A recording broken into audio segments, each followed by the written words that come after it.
Alright guys, we're back up and running. Sorry about that. My whole computer froze up again. I'll give it a little bit for you guys to come back. And I'm going to post the link so we can get our conversation restarted. We were already discussing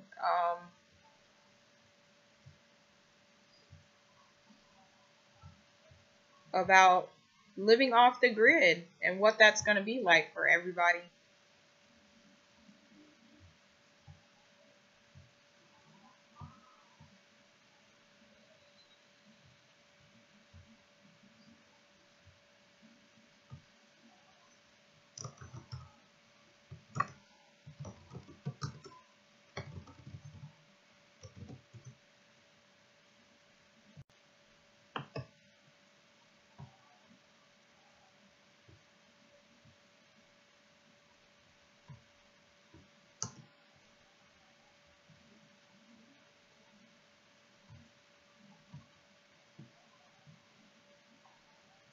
Alright guys, we are back up and running, thank goodness.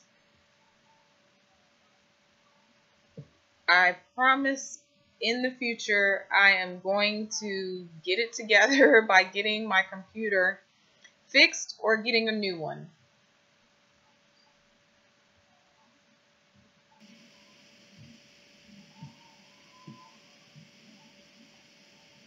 Alright guys, we are back up and running,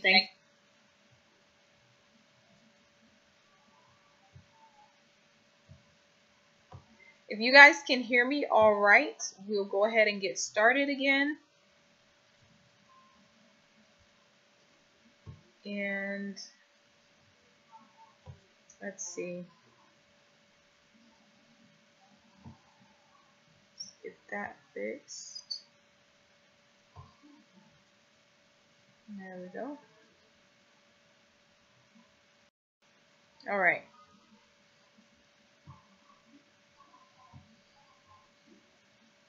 So we were having a really good conversation about living off the grid with Anonymous, and hopefully he'll be able to join us again. But I'm gonna go ahead and move on to the next topic that we're gonna discuss,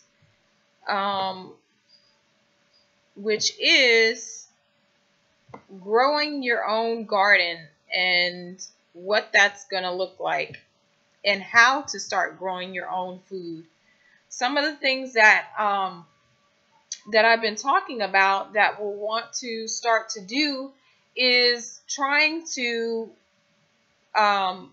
see what kind of a green thumb we actually have. It's going to be vital in these next coming months, weeks, years, to be able to start to move away from living on the grid and buying your own food. You essentially won't have to do if you can teach yourself and your children how to grow your own food. Now, there are lots of ways to do this and ways to go about it. I would start off very small, and I took some pictures at a couple of places that I'm going to share with you to be able to see what all that would entail, growing your own food, and what it would cost to get started with something so simple and small as a window garden or a garden in your backyard. And there are several ways to go about it. There are also tutorials online that can help you. I'm going to show you what I'm going to be doing and what I'm going to start here this week. And I've done this before for other clients. And so you'll want to get a pen and paper and join me. It's going to be pretty interesting. I'll give a few more minutes to get others back in the room, since we had that little hiccup there. So we'll just wait a few more minutes for others to join in.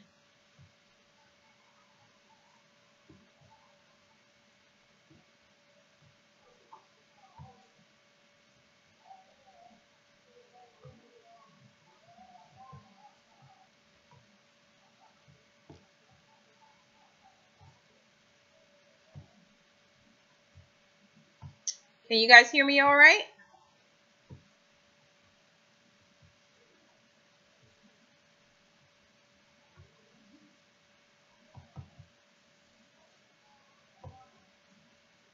All right. Give it a couple of minutes. You hear me?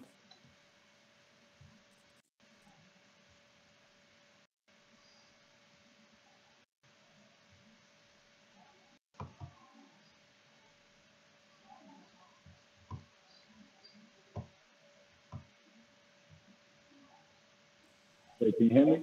Yes, I can hear you.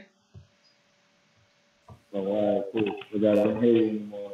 I thought you stopped for something. How's it going? I heard you talking my language, talking about growing food and stuff. 1 second, I can barely hear you, hon.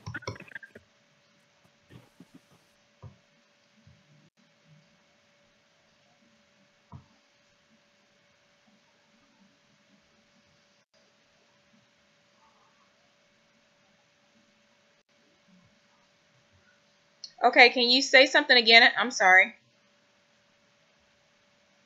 Is this no sleep? I think it is.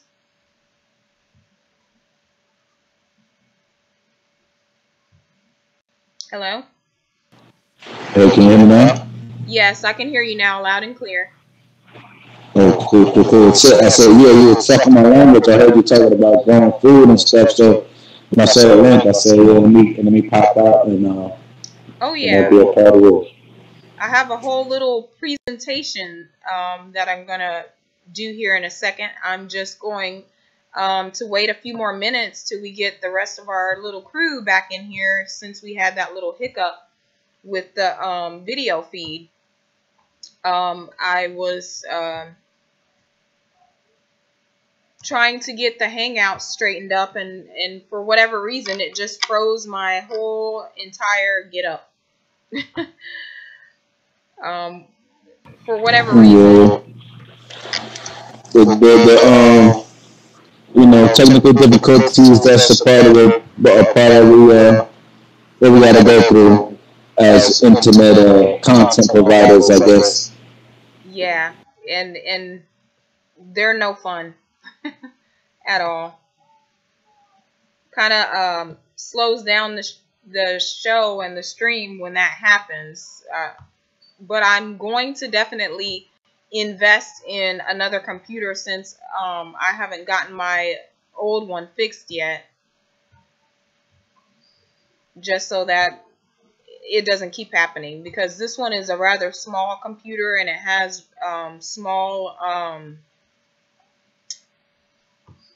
it doesn't have a whole lot of space on it. So anytime I get to running anything other than the norm, it will just get a mind of its own, basically. But that's okay. We Yes, can't let that good. stop us. We're gonna keep it moving.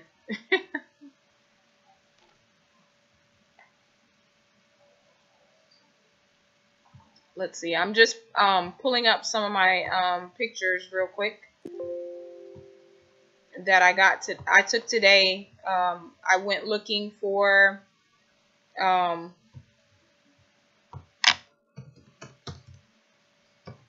things that we could do while we're still a part of the matrix, and I've done it before for some of my other clients. So it's not something that's really new to me. It's just the scale of it is going to be downscaled a little bit for those who are just starting out with getting their feet wet with trying to grow their own food. There are lots of streams that you can plug into on YouTube that they go step by step, basically, and show you how to grow your own food at home. I went to both places. I went to Home Depot and Lowe's. There are other gardening stores, but everybody, I figure, has a Lowe's or a Home Depot or a Walmart in their community already. And they're pretty decently priced, so you don't have to worry about that. And finding things are relatively easy. I didn't have any problems finding what I was looking for when I went in there. Have you grown your own garden before? Nope, I have never grown my own food. Never ever. Oh, wow. So this is going to be new for you, too. Yep.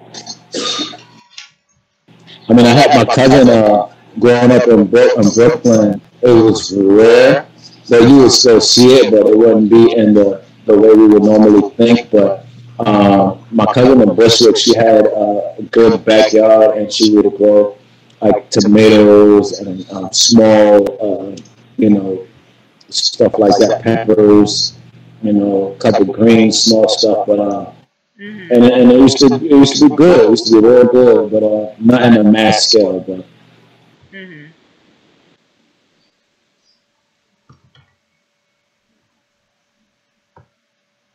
it's starting to slow down on me again. I hate this computer. I really do.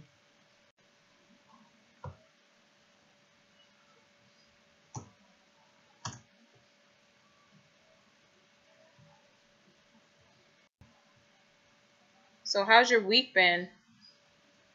You never told me your truth about Flat Earth and how you found out about it. yeah. Well, my week has been alright. Been pretty good. In regards to how I found out about Flat Earth and stuff like that. How did I really find out? Well, a friend of mine suggested that I look into it because we were talking about the origins of the people, and it was like it was being said that there's a lot of historical evidence that shows that that originated here, like we're Indians and originated here in America. And so I was doing a lot of that research at the time, and it was getting into a lot of discussions and stuff like that, and it was pretty much superseding everything else that was going on. But it still kind of left me like, okay, cool. So I guess when I get some real money or whatever, I can go to Jamaica and do some homework and take the research deeper, because that's where it led me. But other than that, there wasn't really much I could really do about that. Whether it's true or not. But here goes this one kid, and he's like, "Yo, you need to do some homework on Flat Earth. The Earth is flat." He's like, you think you living on a spinning ball? And I was like, and it wasn't like offensive to me, because I'm a truther, so I'm somebody, if you bring some info to me, if I see it's true, even if I can't live up to the standard, I'm still respect it as being true. Like I believe I'm supposed to be at minimum a vegan. So that if I have a piece of chicken, I'm not gonna kill myself. I'm not gonna kill anybody else about it. I just know that I'm supposed to be doing way better than that. You know what I mean? So when the Flat Earth came my way, I started just doing some homework, like thinking about it, and then I went to look in the Bible, like with all due respect to everything, I looked and then I started reading it from with a different eye, and I was like, whoever wrote this, they know what's up, like we do live on a flat plane. It's easy for me to see. I've seen rainbows like last year for the first time when I was in Florida, like big rainbows. So I started doing my homework on rainbows. I would see the sun and the moon in the sky like we were today. Sun and the moon in the same sky, 5 p.m. It's bright outside and big bright moon out.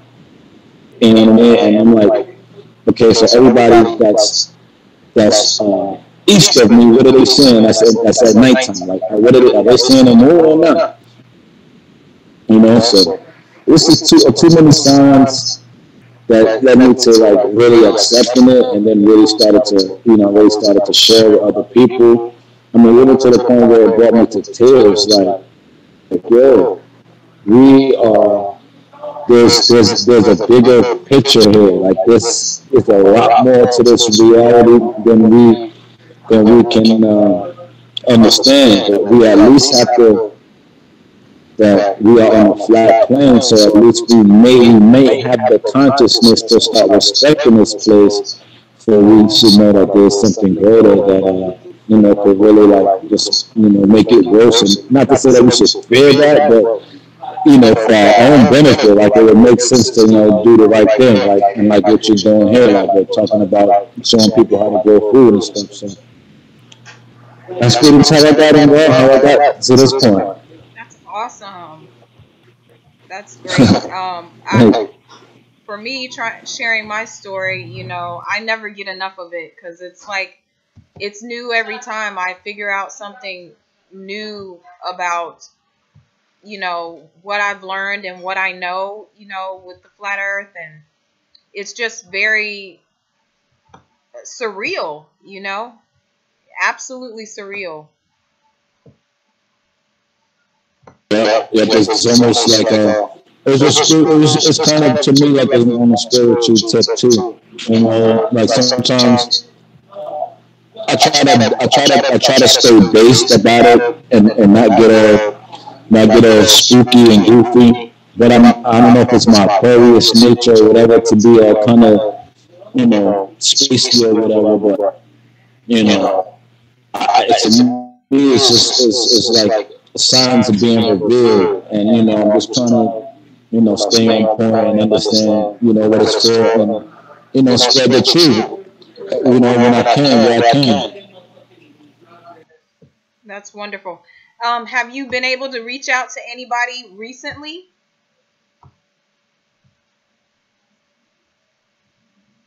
Not that recently, like I mean, outside of when I see comments on Facebook on a number of people pages now, like I'm in the marketing world and network marketing, and there's a lot of influential people in there, and I've noticed that you have some who very affluent, people with a lot of money, some who come to me privately and tell me that they know that the earth is flat, and I keep on spreading the truth. I see some post on their wall how flat earthers are stupid and dumb who believe that the earth is flat, and they posted their comments in regards to it because they see that there's a lot of attention being going that way. So in their posts, you see some of the people in their network, agree with them because they haven't done their own research. And I'll go in there and ask questions. Like one guy, a cool guy, I respect the kid, I know he's doing a lot of with the people around him and stuff. But on the flat earth thing, he made a joke about flat earth or whatever. So I just posted the question, you know, where is there a picture of Earth from space? Did you post one? Can you post one? I just keep it listening and I keep it moving. And I know that triggers something if they're earnestly seeking it. If not, then they just troll. But a lot of times it's like I'm just leaving comments, and I see some people who might like it or whatever, and then that's new people for me to communicate with. So I guess it's happening, but I'm not like overly like pushing the issue. But like at least every day, I think somebody I'm reaching at least one person in some form or shape in regards to flat earth. That's wonderful. That's good. I try at least to reach out to one person per day. Um, and finding those opportunities is going to be key to, um, you know, getting the message out, word for word, person to person. It's it takes a lot I find at times to introduce this to people, because you have to really find a way to approach somebody about it. And it's like they either have a good response or they totally deny it. You know, they either open, bad response, or no response. That's what I found with it. And you know, it's wonderful when you can find one person to tell, and they start looking and come back and tell you, I've had this experience. And it's great when somebody finally wakes up and they get it, and it's like the first truth that they've ever heard. You know, it just to know that you're the one that woke them up. It's I can't explain that feeling. It's a great feeling. So Yeah, I get what you mean. they I always try to leave a little space, some time for them to let it sink in. You know, too much at once, I find, is a turnoff for them, and then they just like are combative when you try to talk about it anymore with them. But people are more open than you think they are once you start talking to them about it on a regular basis. I usually don't go back for seconds unless they like ask questions or become curious. But on Facebook, other social media, like I hit them like with the flat earth truth once a week, like, or once a day if I can. Like I haven't been on too much today because I knew I was going to live stream. But I do it all the time, just because the more of us there is awake, the easier it is for this whole system to come crashing down. I mean, that's what we're all hoping for. Nobody wants to remain in this matrix. It doesn't do anybody any good, and it's detrimental to us at this point. Only the top 1% are living the life that they choose to live, whereas the one that we are living is the one that they carved out for us. And it's not a life at all, if you ask me. You know, once you find out that you've been lied to since birth about not only your government and your history, but then to find out that they've been hiding this massive secret of the shape of the earth, and that the creator could be out there, you know, that all the, you know, religious people, all their stories could be confirmed just by them, you know, letting us know where we live and search the bounds to the ends of the earth. You kind of like, a part of you is like, I can't explain it really. It's like a part of you dying, and then a part of you awakening all over again, and realizing that you want everybody else to be woke around you. Like, who has the right to do that? And for so long, you know, you've known something was wrong, and then to finally figure out what it is, it's just a new birth. It's a new life, essentially. I agree. I agree. I had actually got a story that I want to share, that I want to walk out of this room, which pretty noisy. Well, last week I was on with Bro Sanchez. I didn't get to really say much. I think you were on as well. But while we were on, I actually was walking past some Israelites, Hebrew Israelites. And I'm not sure, what city are you in? I'm in Killeen. In Killeen, Texas? Yeah, Fort Hood area. All right, cool. Yeah, my sister, she was in the military over that way back in the day. But yeah, we had the what do you call it? The Hebrew Israelites, right? They come out and they talk on the street. I don't know if they do that, you know, in your neighborhood, in your area, or in the major cities, but they went out and they were, you know, talking. And this wasn't my first time asking this, but this is my first time seeing this particular group. And so I went over there while we were live, but I don't think Brother Sanchez knew what I was doing. So he muted me, but I had to, focus on the conversation that I was having with them while I was on live, and it turned out to be a real good conversation, which was really to my surprise, because the last time I had come across a group of Hebrew Israelites like that on the street, I had asked, if what do you teach about the shape of the earth? What do you teach about the cosmology of the earth? And it was, and they way of answering questions is to go to the Bible. So they go to the Bible and they went to a scripture where it says something about a circle, right? So when they went to the scripture about the circle thing, they automatically assume ball, right? So I'm like, it's not necessarily a circle because it's a ball. All right, so they pretty much turned it into an argument kind of thing, and I got really upset. And then you had people come, like one guy, he came like him kind of a corporate kind of a guy. He was talking to me real calm, and he was like, the flat earth thing is stupid or whatever. And I was really fresh out, but I was really ready to just go out and debate whoever because I was like, I already debated myself enough to know that nobody out here is not They're able saying to, your audio is really bad, that you have an echo going on. echo. And yeah, and I can't do anything on my end. All right. Let me see if you can hear me. I'm moving around a little bit. So basically, make a long story short, Hebrew Israelites went on to describe what inside of the Bible they went to scriptures where it was a circle, where it had a foundation and so forth. So I said, we pretty much describe a flat plane, or they try to say that it wasn't flat. I said, a circle could be like that symbol. We may look at the PC, which is it's a circle, but it's not a ball.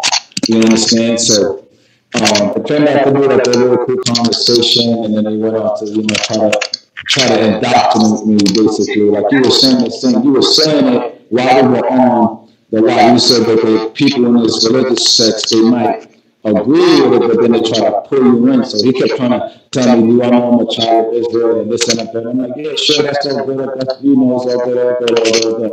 I'm out of here. I got to make a move. So it turned out to be cool. But not 100% like, trying to just say flat or like trying to say that it's, a circle on the foundation with waters underneath and waters above and stuff.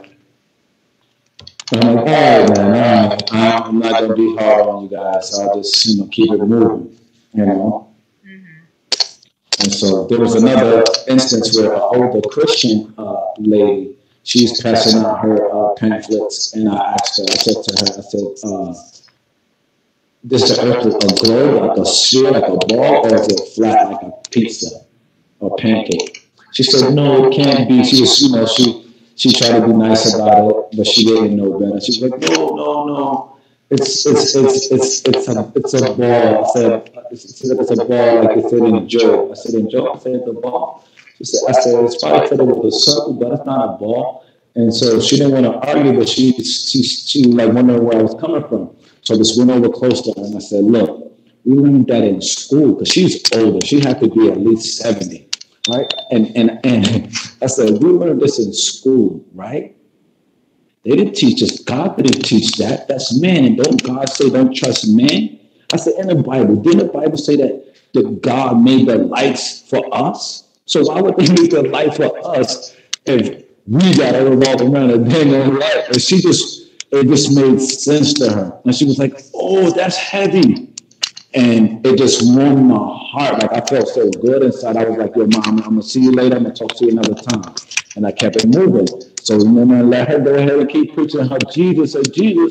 But as long as she knew the earth is flat, I'm good with that, man. Yeah. I find that those who are still practicing a religion really have a hard time with it. They're just not in a space where they can receive it because they're still um, brainwashed by religion to a certain extent. And even though we all know those who have left religion behind have been able to get away from it, it they we know it's possible, but they're just not in a position in their life, in their walk, that they can um, have researched or had that, spark that woke them up from it. So I find they're the most difficult with dealing with trying to give the flat earth truth. But one of the angles that I try to reach out to them on is the fact that the creator himself in the word says basically that the earth is flat by the creation stories. I generally don't try to bring up religion when I'm talking about flat earth, because I don't practice religion at all, but I use that as a technique to reach out to the ones who are still asleep in the matrix, essentially, that practice a faith-based religion, so that I can, help them to identify something that they may have overlooked by not, reading the scripture literally or non-literally. I find that it's easier for them to, if you can touch base with them on a religious belief that they may have, versus the whole complete flat earth truth where they don't have any understanding whatsoever. And I think in our community it's more difficult, because in the conscious community, even within that, they have their little sects and their little cliques, and you have the Hotep, you have all these different little IPSPQ or whatever. I don't know what the names are nowadays, but they are just more trying to indoctrinate you into another religion than they are at listening to what you have to say. And so they already come with preconceived notions about what you're trying to tell them, just because they think that they, are woke now, that they have the truth about who they are, that's all there is, and that's the final truth. But they're so far from the truth, they don't even realize it, because they've stopped by their own admissions with taking up another faith-based religion soon after finding out everything that they thought they knew about themselves and their ancestors was wrong, and now they come into that and they're just boneheaded. I don't know what else way to say it. I just look to like Brother Sanchez and others that can assist with people like that, and I think him doing the debates is a good thing, because he's able to bring others into the topic that would have never tried to, reach him on that level, or even entertain the ideal of listening about flat earth. It's definitely a bone of contention right now in the conscious community as a whole, when trying to bring new information to them, because it's so contrary to what they believe and what they're trying to do, as a group.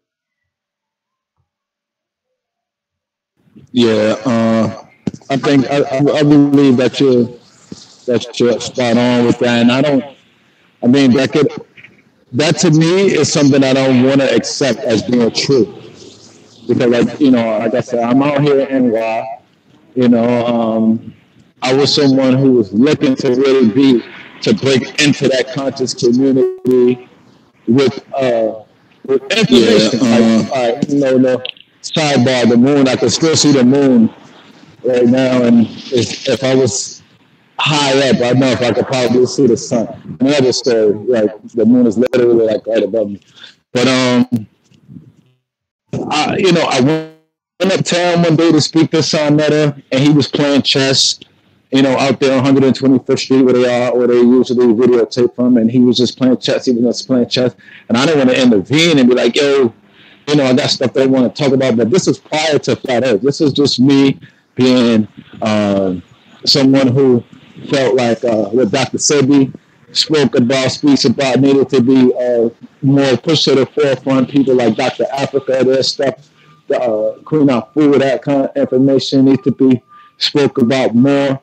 And in regards to Aboriginal American, I felt like that as a little kid, in a sense, because I was like, where you're born, you're supposed to at least have some kind of a right right? And so when that information started to come about more and more, a couple of years ago, I was all for that too, and I was like, you guys not really promoting that. I'm not really, but I made my little videos. I made a video like talking, saying something about what who this guy is.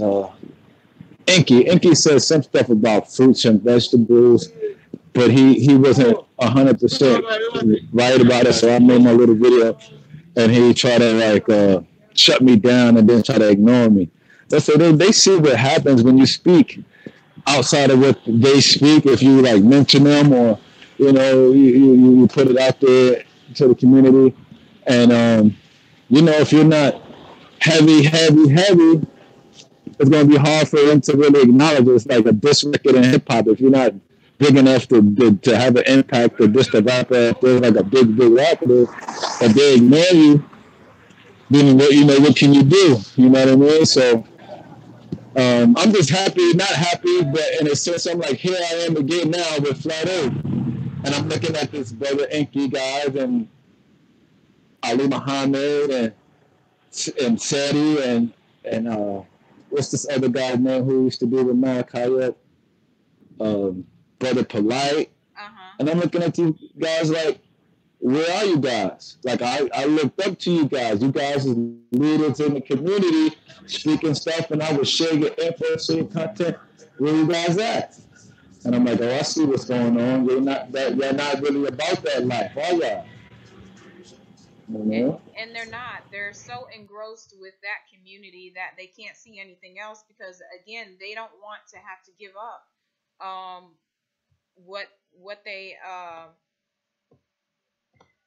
what they're doing, because it's based off of hate, basically.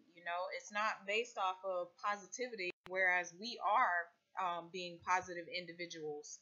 They are their premises is a negative one, and that's how they see that's what their worldview is, instead of the one that we have, which is more open and is inclusive towards mankind. Theirs is selective and is divisionary, because their mindset is in the matrix. But I think if we continue to reach out to them and try to spread this truth, that we will be able to eventually reach them. And I think we can't give up. That's for sure. We can't give up.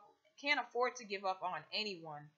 And I know once they are reached, they'll be a force to be reckoned with. Because think about the number of people that they carry on their subscriptions. I mean, they have way more viewers than any of the Flat Earth channels that I've seen, and they would be a complete and instant asset to the Flat Earth community if we can reach any one of those groups or those brothers in that group to get them to start introducing this to their audiences.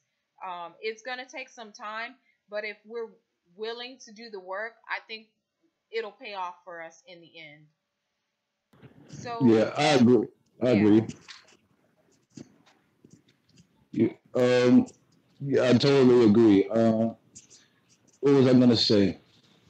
It kind of slipped my mind because I heard you say so. I thought we were gonna continue on. But yeah, I agree. I know. I'm gonna attempt.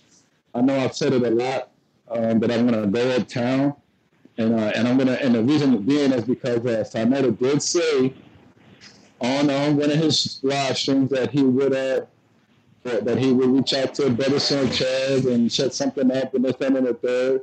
And I asked Brother Sanchez that has that happened, and he said no. So in the representation, not even of Brother Sanchez, but just of the people who want to see, from both sides, for House of Consciousness, from the Flat Earth community, stuff like that. What's going to happen? Are you going to have any new content on Flat Earth, Mr. And I videotape it. I just generically videotape it from my phone, like whoever is uptown or wherever, like anybody, if it's Brooklyn, or sometimes people are set up in Queens. If I'm anywhere around them, I'm gonna see what's going on, because like you said, it's something that we don't need people to be on the fence about it or decide to not take part in because people don't want to deal with reality. And a simple question I got for those guys is just, why do you believe that the Earth is a ball? That's I don't want to add too much more to it. I want to, why do you believe it? Because where do we get that content from? Where did that information originate?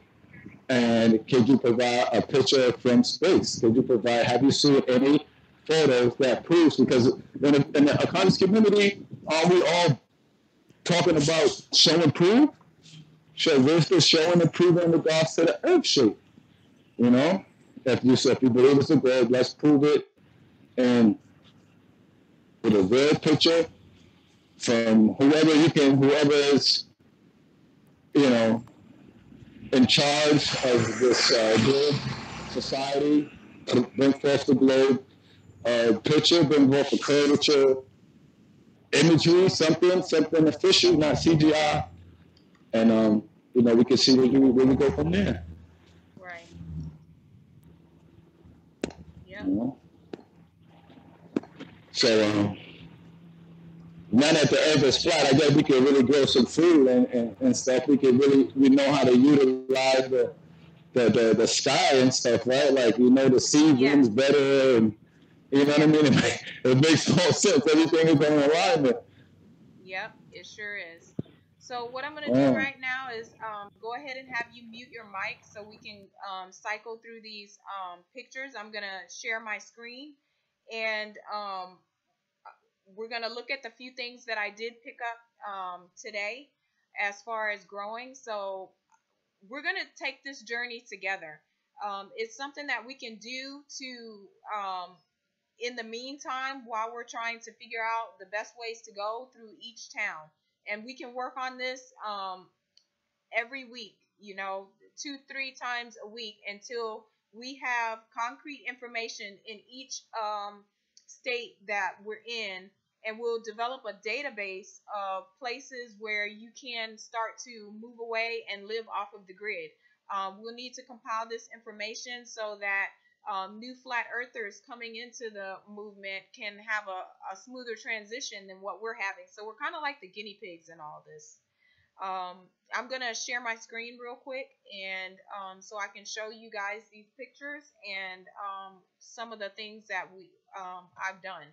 I'm going to first show you what I picked up today.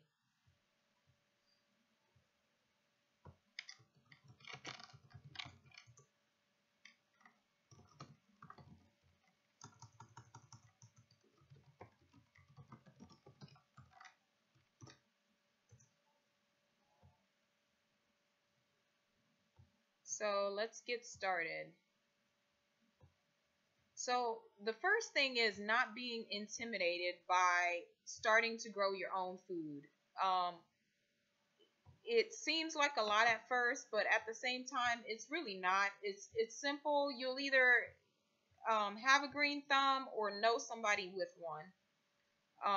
And it just takes a little bit of patience to get started. So what I went out today and did was to go look at things that you might need when you first start gardening. And what I picked up today was simple things that don't cost a lot of money, and the things that are variety and will cost a little bit of money, I took pictures of, because it was going to be too much for me to be purchasing all of those things all at one time. So I just basically took pictures of that, and so I'm going to show you a couple of things that I bought and that you will want to pick up when you first start looking into your own, starting your own garden. If you have land, whether you rent or you purchased your own home, it doesn't matter. You just want to get started. So the first thing I would recommend you getting is this is the 2017 Old Farmer's Almanac. It was started in 1792 by this gentleman, Robert B. Thomas. And in this almanac, it has so much. It has the weather. It has this version is the Southern edition. But when you open it up, there is a table of contents in this book.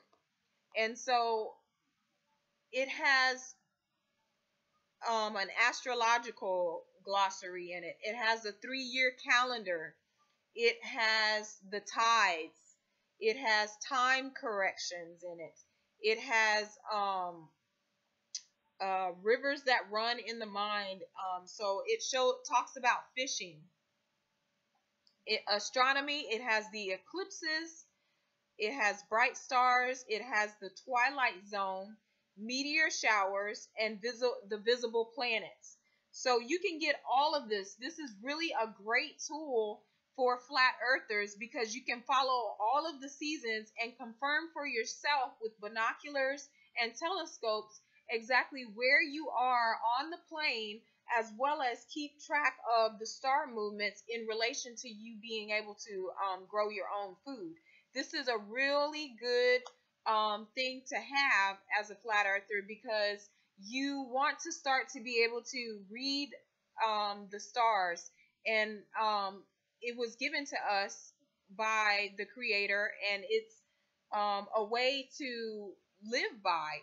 Essentially, it is the greatest clock known to man. I mean, who needs anything other than the stars? And they used to read the stars. The ancients used to read the stars and knew the perfect season in which to grow all of their foods and everything that they wanted to have. So it also has call in the pollinators for gardening, dry farm to tasty tomatoes, and how to sow good. It tells you about the weather. I think that's amazing. It says a chronological compendium of weather facts, phenomena, and forecasts. So I grew up with these around the house, even though, I never did pick it up as a child. But I didn't realize how key and how important it is for a flat earther to actually own a farmer's almanac, because it has so much useful information in it. And it's things that you need to read up on and know anyway, because you can kind of counteract globalists with an almanac, because it has all the information on hand and it's nice and neatly cataloged for you. So it tells you how to grow and when to grow things. So get you one of these. This one cost me $7 at Walmart, and you always want to get the one that's up to date, so that you have the most accurate information. But you can keep this thing for years and use it. It has so many uses. So first, purchase one of these, okay? And the next thing you'll want to do is start to collect things that you want to grow. So I'm vegan, so the transition for me was easy, away from eating meats to becoming a vegan and wanting to grow my own food. Is just the next natural, healthy thing to do. So you'll want to buy some tools. Like, you'll want some shears. These are pruning shears, and also can be used to cut flowers. And there are different size of shears for cutting different widths of plants and branches and things like that. So a good pair of shears. The next thing you'll want to have is a small planting shovel. And this one that I bought came with a flashlight. You want the flashlight for working late into the eve. Also, you want to be able to inspect your plants. And this is handy because it is universal when gardening. If you don't have one of these, you really aren't planning to do anything, because you need this. This is your basic 101 tool for gardening, because you place your pods, you dig up earth, and you want to make spaces within this depth using this marker, how deep you want to plant your seeds. The next thing that I purchased was labelers. Labelers help you to identify what plants you planted once you planted them, so that you don't keep planting the same thing over again. And a lot of plants don't have the same schedule as far as watering and shading. So you'll want to have this, and you want a marker, preferably permanent marker, to write on here what it is you are planting. And it'll stay planted as long as it's there. The next thing you'll want to do is find what seeds you want to plant. So I am going to try to plant some herbs in an herb garden that I'm going to put on my windowsill. I've got some soybean. I've got some blue lake beans, peas, essentially. I've got some Calawander red bell peppers that I'm going to be planting. And on the back of your seed packets, it tells you when you should be planting these seeds. So I knew exactly what seeds I wanted to buy and was going to plant it based off of the time of year you should be planting them.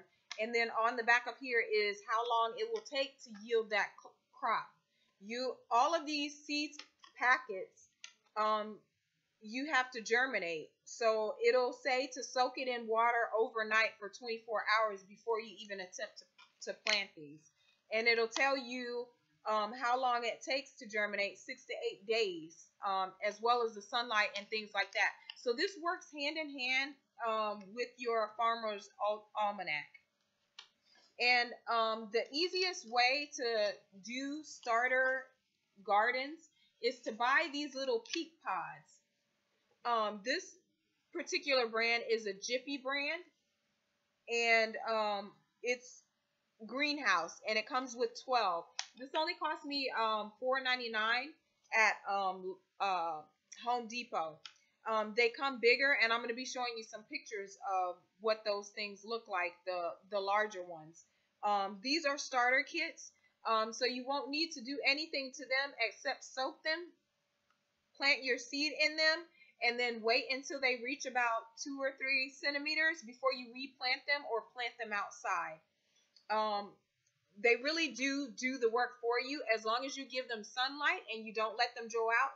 They're made to soak up water and to retain water, so you really can't go wrong with these. You don't want to overwater though. Another thing that they have is pre-grow kits like this that you can practice growing flowers. You'll want to buy something and practice for a while, just so you start to know how good you are at remembering to water your plants and to feed them, as well as what kind of crops you're going to yield before you go out and purchase things that may cost a lot more money, because you don't want to be wasting your money by killing the plants that you're buying. So I don't recommend buying pre-made plants unless you don't have the time to do starter kits. The reason I'm saying this is because you don't know what they've used to grow those plants. And what better way to learn how to grow things in Mother Nature than by doing them yourselves. That way you know what is being put on them and what they were grown with if you do it yourself. You'll want an area, choose an area either in your garage or your backyard or your kitchen area that you can stage where you're going to grow your little starter kits, your peat moss and things like that. I also purchased, I'm very thrifty, so I went to Goodwill, and there's nothing good about Goodwill, okay? They just profit off of us, but I like to shop there because you can find things really cheap. And what I went and I purchased was something to plant my herb garden in. So I found one of these nifty little garden handlers, and I can plant 5 different herbs in it. Now there are herb kits that you can purchase pre-made, and you just want to make sure that you clean these things out and place your little herbs in there and water them weekly. It's very easy to grow an herb garden. And this only cost me $3.99 at Goodwill. You'll want to shop at thrift shops as much as you can just to keep costs down while you're trying to do this, start your garden. You can find lots of little things, believe it or not, at these Goodwills and Salvation Armies. So I'm going to be growing my herb garden in this little tray, and I'll show you guys what that looks like after I get it started next week. So now we're going to look at some of the things that you can also purchase from Home Depot and Lowe's and Walmart.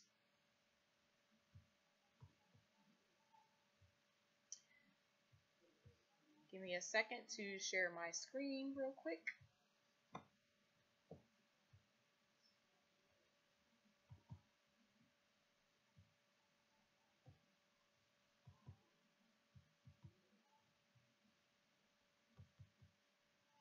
Okay. Oops.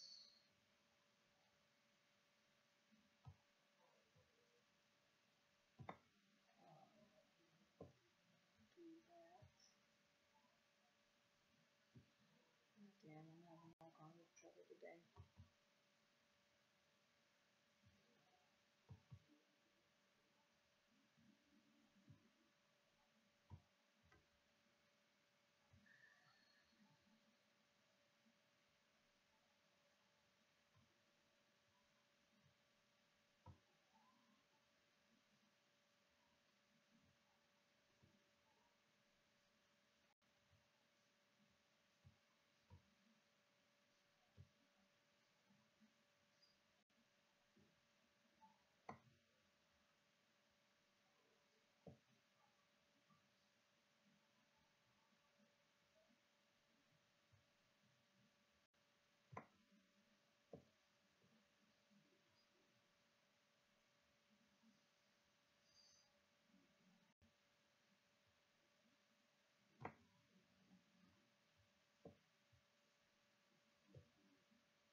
All right.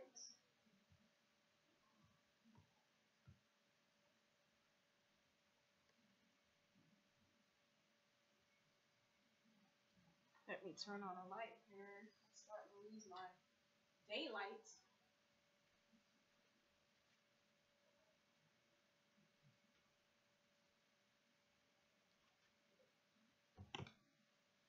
The other thing you guys want to purchase that I didn't show you yet was all natural. You want to purchase an all natural organic potting mix in which to grow your plants in. All natural, it's organic and doesn't have stuff in it that isn't going to harm you or your plants or your family members when eating with it. This is the Miracle Grow brand, and it cost me about $5 for this small bag. So you want to make sure that you purchase it organic and natural potting mix. That way it doesn't have any of the negative, bad stuff in it that you guys don't want. And it shows you step by step how to use this product and what to do. So growing your own garden is not that hard starting a starter garden like this. You just got to have a little bit of funds to do it. And I didn't spend more than $50 getting my starter stuff to do my garden with. So I'm very excited about it.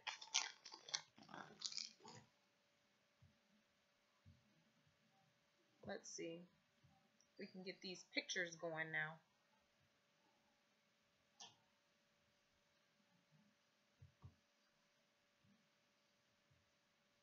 I'm going to share my screen really quickly.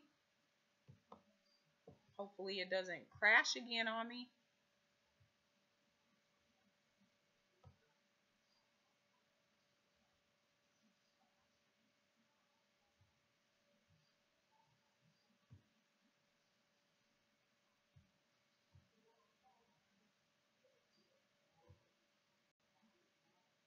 All right. So what I want to show you guys is this. I have some photos here of what I purchased while I was out, as well as some things that you may want to purchase. Let's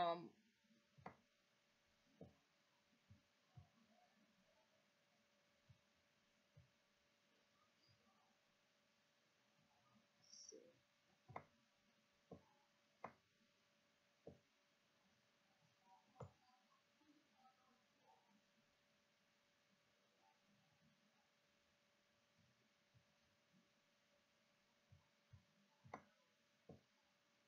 All right.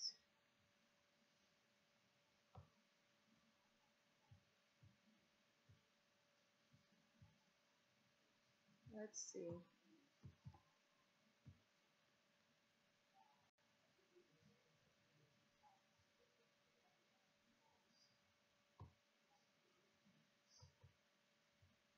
Okay.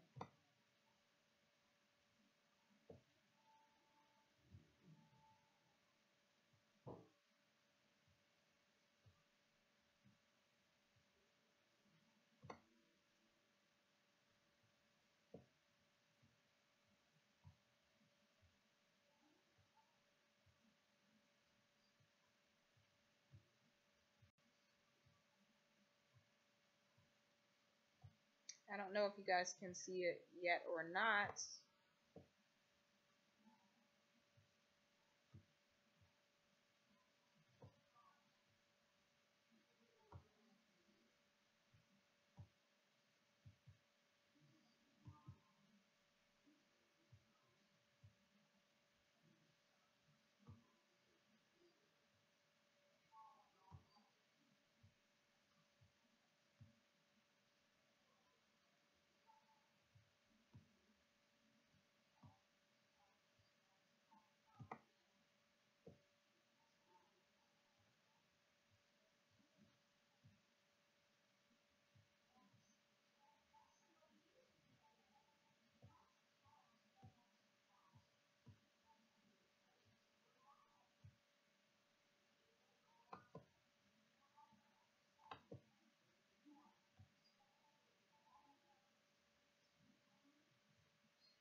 it doesn't look like it's going to show the pictures, so I'm going to scratch that part for you.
I don't know if you guys are able to see now, but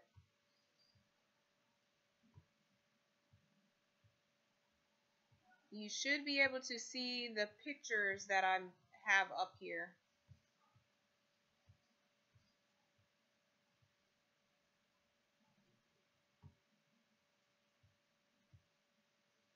Should be okay now.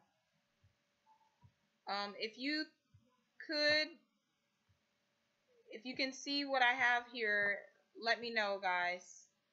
So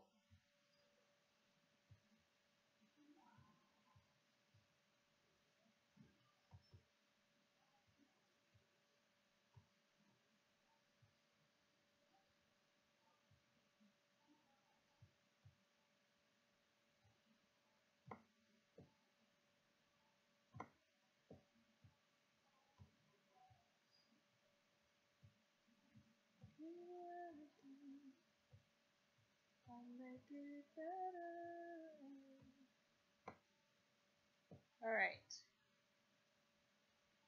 We should be good to go now.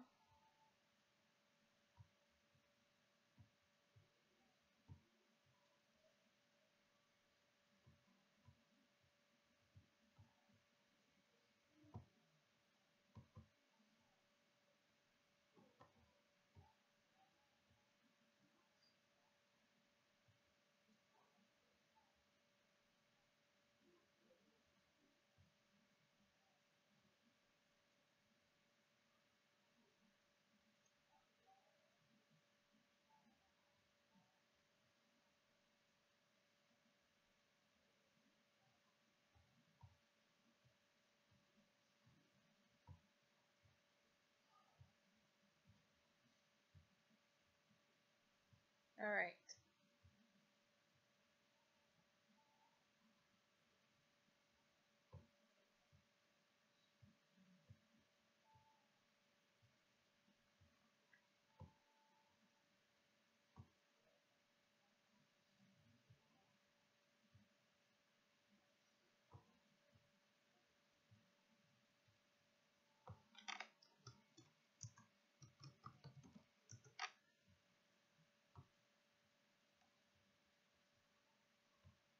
I'm still here, guys. I'm just trying to get the correct one up here.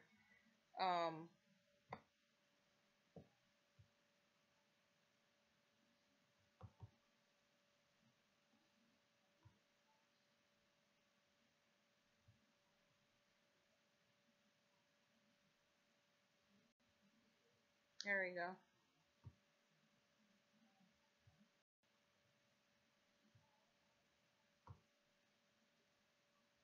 Hey, hey, hey.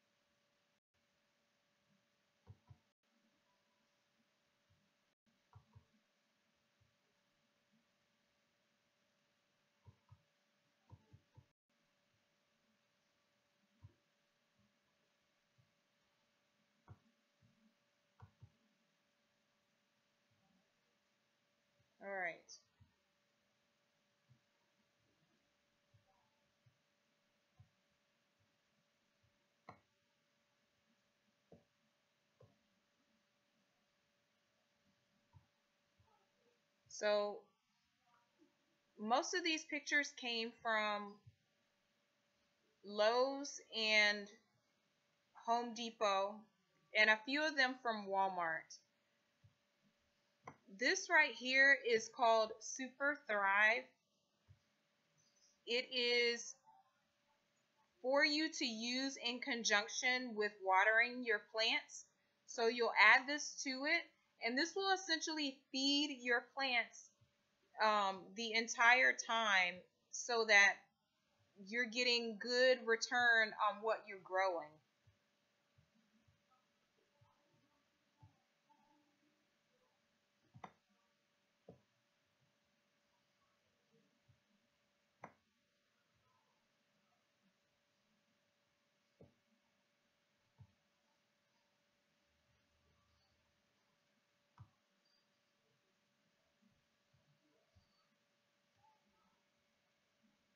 And that was about $9.99.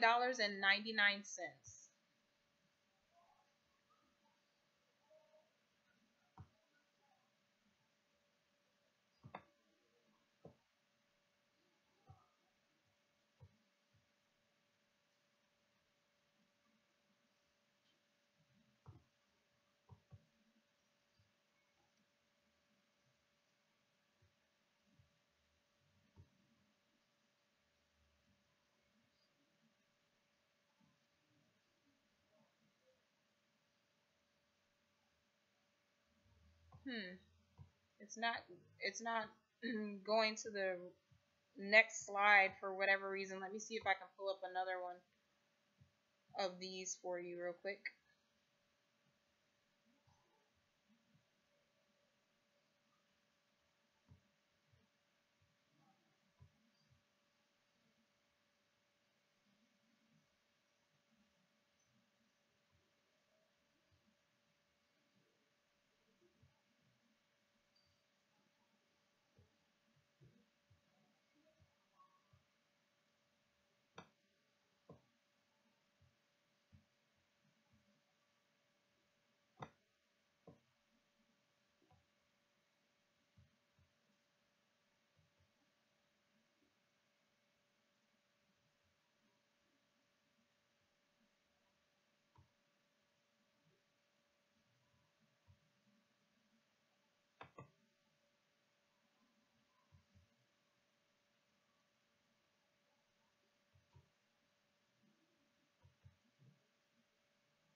I appreciate you guys bearing with me while I do this. Sometimes technology just, for whatever reason, works against you.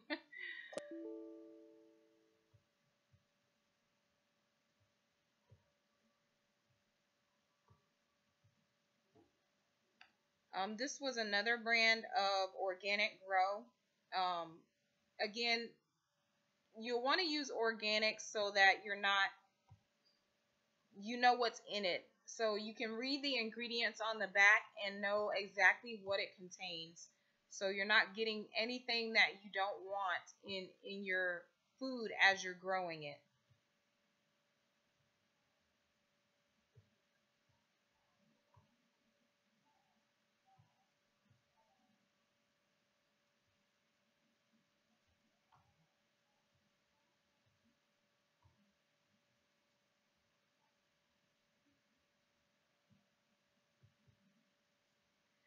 You want to purchase a good hose, preferably as long as you can get it.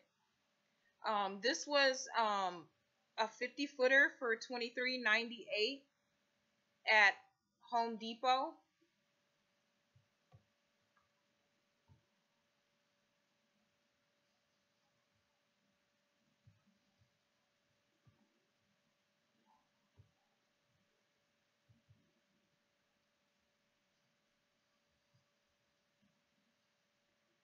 With that hose, you want to purchase a sprinkler head, and that sprinkler head right there is adjustable and has several ways that you can use it through a spray, a sprinkle, or a full-on spray. It also does a fine mist, and it was only $4.47.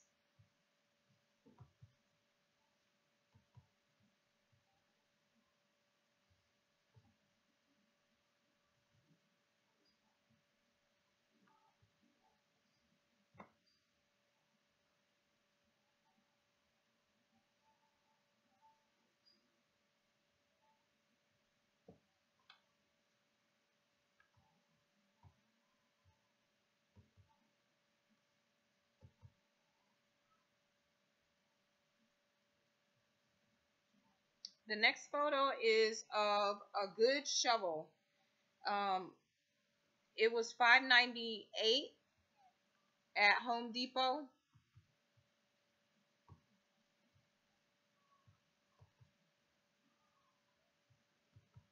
Also, you want to get a good rake, a hoe, a backhoe, and a small hand shovel for digging up rocks and other debris out of your box. Generally, you want to dig a box out and then lay down weed turf so that it doesn't interfere with what you're trying to grow. So a nice hand shovel like this is good for when you get down to just getting the rocks and the gravel and all of those things out of your way.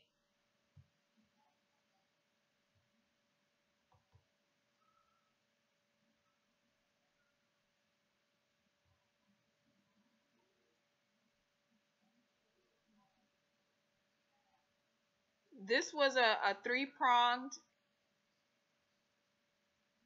weeder, and it was $15.97.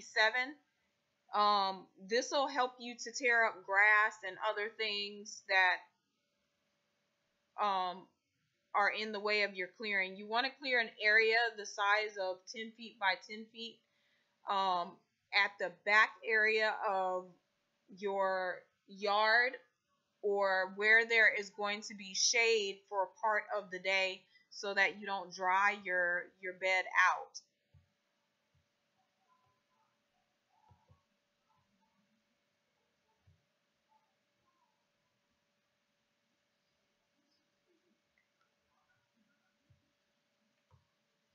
This was a larger one, and it was four-pronged.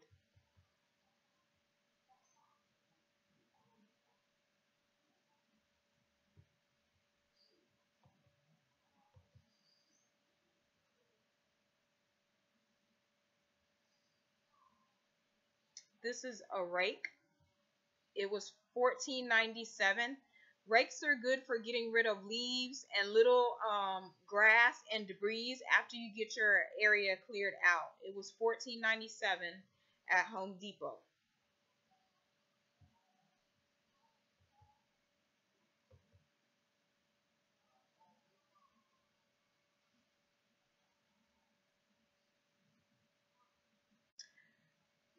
This one was $9.97. It was a smaller one, much thinner, and but it covered less area. So generally, you want to get different sizes to work in between the plants once they start growing. And this is a good one to do that with. That won't knock out your plants, but still take out quite a bit of debris out of the way for you.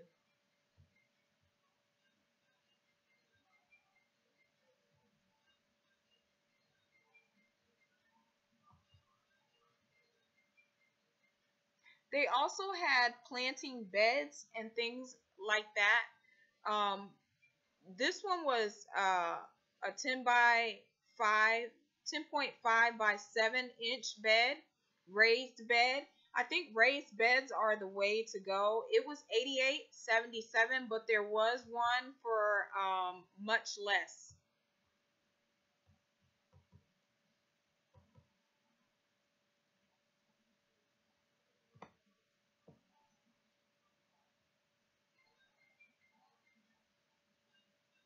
Again, these are just ideals and what I saw when I went out shopping. So this one was $43.67, and it was a 4x4x7 cedar raised box. The box can be stacked upon each other and side by side. Any way that you want to arrange them is perfectly fine. I generally do 3 boxes side by side of each other just so I can work from left to right along the front of the boxes. And I find that it's easier to tend the plants if you do it that way, as opposed to, you know, making them into a square versus a straight line. A straight line is much easier to tend to.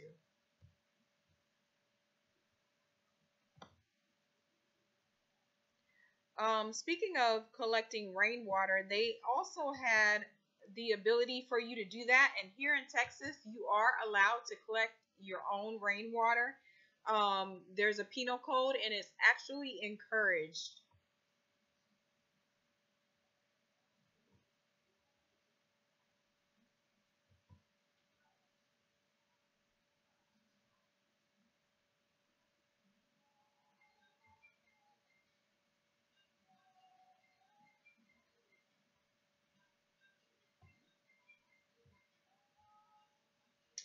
Is that better for you guys? When you're sharing your screen, it's kind of hard to see because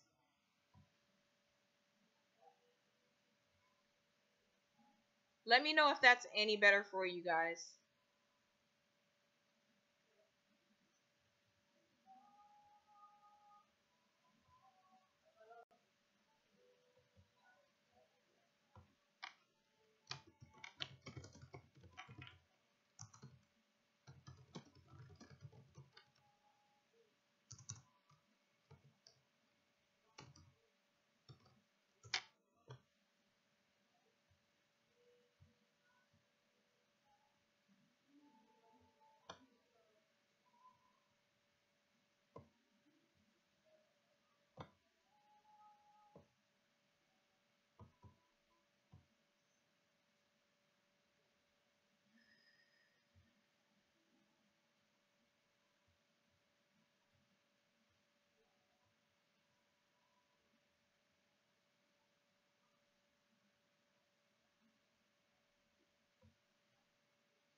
I'm not sure how to make it any bigger.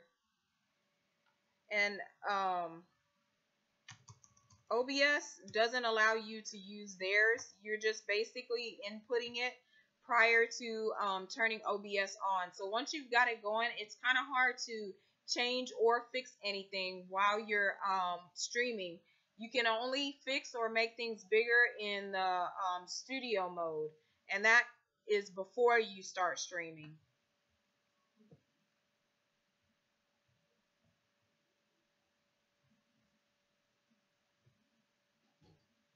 I'm gonna figure this out at another time, you guys, and bring those pictures back and show you, because it's if you can't see it, there's no point in me showing it. So, you know, I don't know about y'all, but I definitely don't want eyes. I want to be able to see when I get old.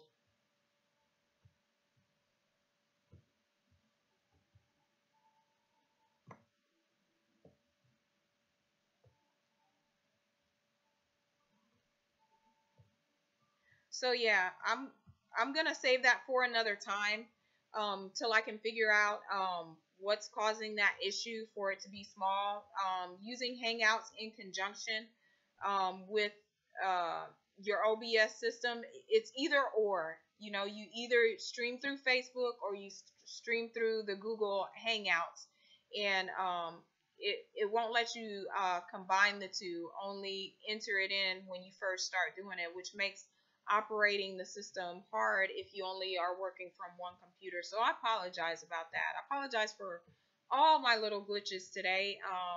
You know, it just never fails when you start streaming. Anything can happen, and anything usually does happen. So but you can collect rainwater, like I was saying, here in Texas. So they have jugs there that you can do this with for a small amount of money, and you just basically put it underneath one of your gutters, and it collects it that way.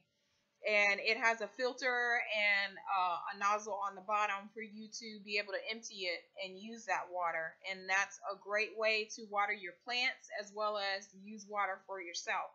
I would recommend boiling that water before you use it,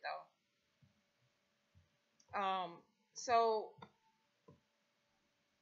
in planting your own seeds, you'll want to get things that are not going to die easily, and that you can show your children how to use as well as yourself. And getting your kids involved in doing this is crucial to them learning how to survive on their own by growing their own food. I know everybody has the ideal to live off the grid, but in actuality, you need to be practicing how to do this first before you actually go out and make a bunch of purchases and do it and just go out on your own thinking that it's going to be easy. It's not easy. It's actually harder than it looks, but the reward and the payoff is so great once you actually have something in your hand that you grew yourself.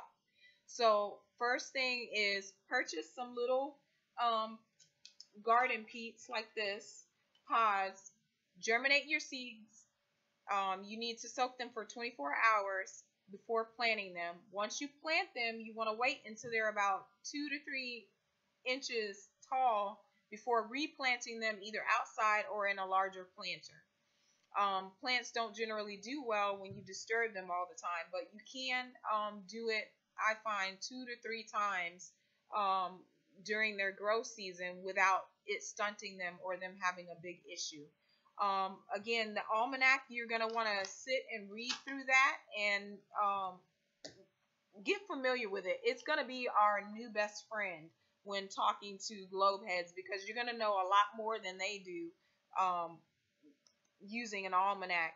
And you're definitely going to need this type of thing out in the wild, as they say. Excuse me. Anonymous had posted a link earlier about communities that are actually doing exactly what we're wanting to do, which is living off the grid, and they're actually grassroots about it with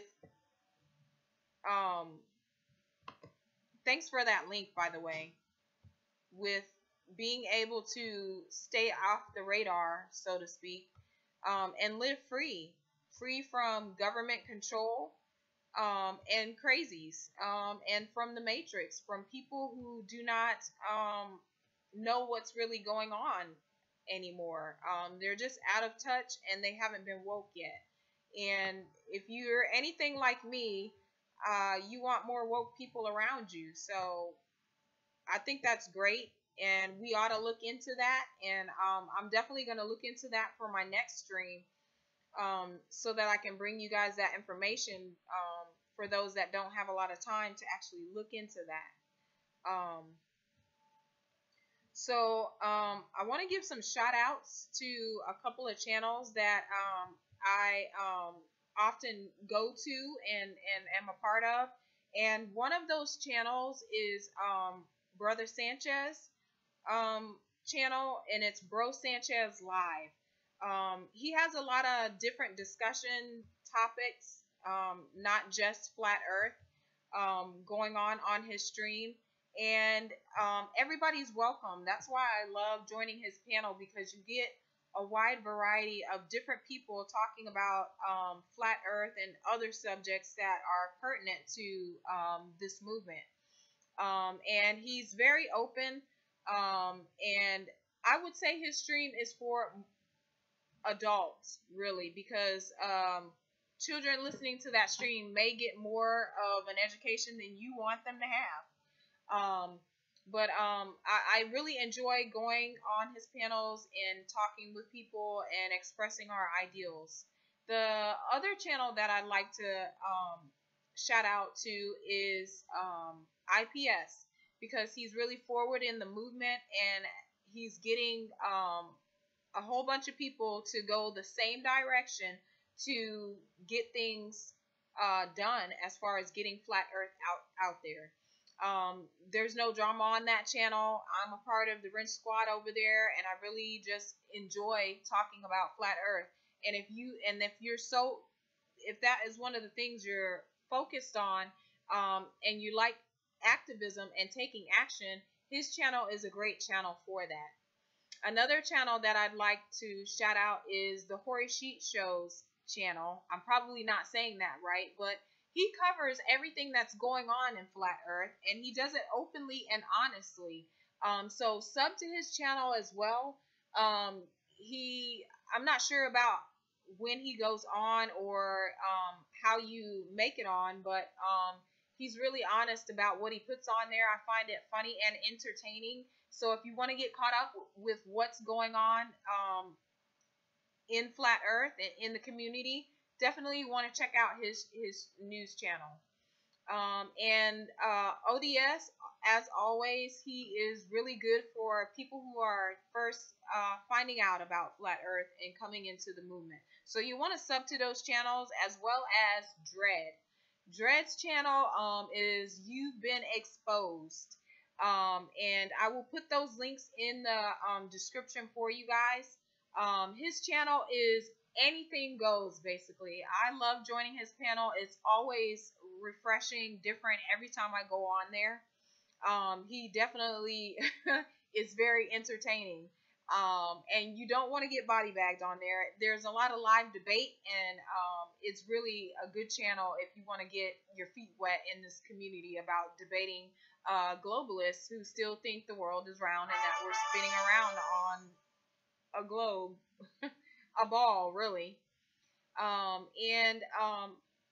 For information wise, Mad Mike's launch is about a month and a half away. I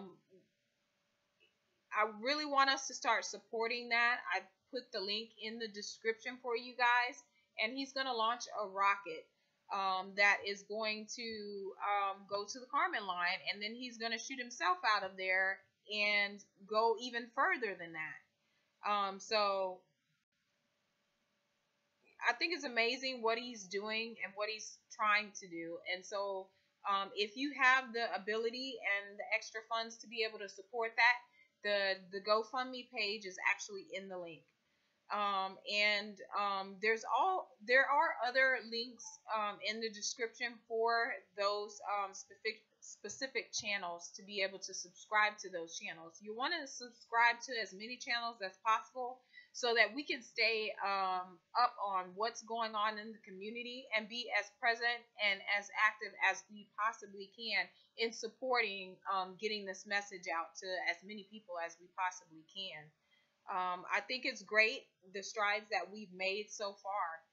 And I hope to keep pushing and making this truth available to more people, because it's definitely a unifying factor. It definitely keeps us moving forward. Whereas right now we're stagnant and we have a lot of people who are asleep and not awake yet. And so it makes for a dangerous situation, and it makes for a frustrating situation having to live in the matrix while knowing the truth. Um, but I think in time, we can accomplish getting this message out before the year is out, to where it will become mainstream media topic. I can't think of anything else at this point that is more important than spreading the flat earth truth and telling people so that they can get on our side instead of working for the enemy. A lot of times people don't realize, I know I didn't when I was asleep, how much damage I was doing to myself, my family, and my friends by not seeking the truth and just following blindly, and, you know, knowing that something's wrong is only half the battle. Once you find out, you've got to do something about it. And that's what this community is all about. We're all about making the changes that's needed to move away from this system that has us all as wage slaves. And I've talked to you guys about Ubuntu Contributionism. And my last stream, I streamed the video, and I was planning on doing that this time, but I think I'm going to do that tomorrow, is play part 2 of it, that discusses the next steps to take in realizing a new system.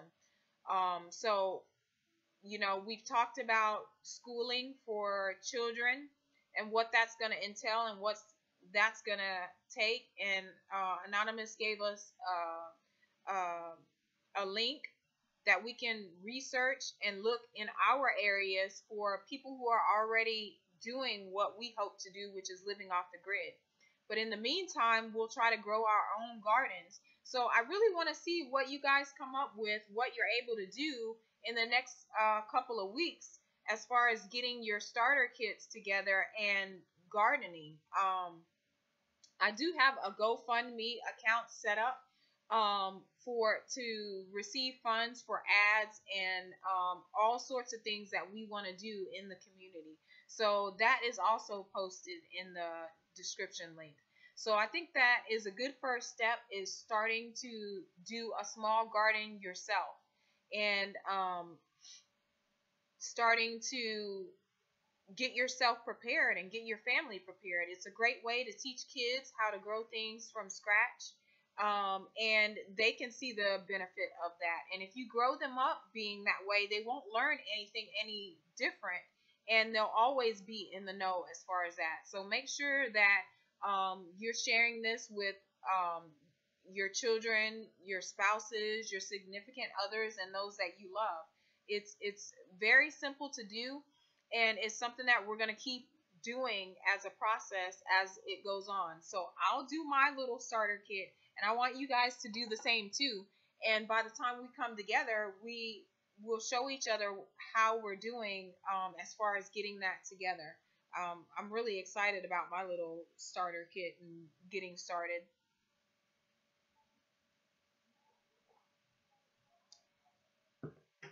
And there are some other channels that are really out there. Eric Dubé's channel is pretty good for getting information. I don't have his link in the description, but I will get that put in there for you guys as well. And what else do we need to talk about? Let's see. What else did I have on the agenda for today?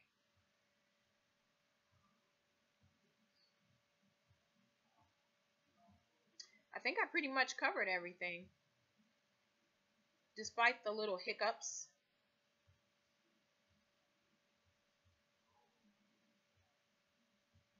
I was going to open another Hangouts, but it's not working well with my OBS, and it tends to slow down my computer. So I'm definitely not going to open another chat. I will, however, point you in the direction of another live stream that is going on. Let's see who else is on. Am I the only one streaming right now? I hope not. Yes, I am the only one streaming right now. besides ODD's channel and one other smaller channel. It's good to support other channels that are small like mine, that are just getting started. I want to thank everybody who has come out today to support my live stream. And trust me, I will be getting it together in the future, definitely. Still figuring out the kinks. I'm a novelist at this. I'm an amateur, essentially. And so I'm doing the best that I possibly can. And I think every week I learn something new and get better and incorporate it. I think I'm going to definitely take some advice from a couple of my other content providers and that have offered me assistance with it, so that I can do better each time that I'm on. I've never had this much problems doing my live stream before, but it's all good. Stuff will happen, and we'll just keep plugging along.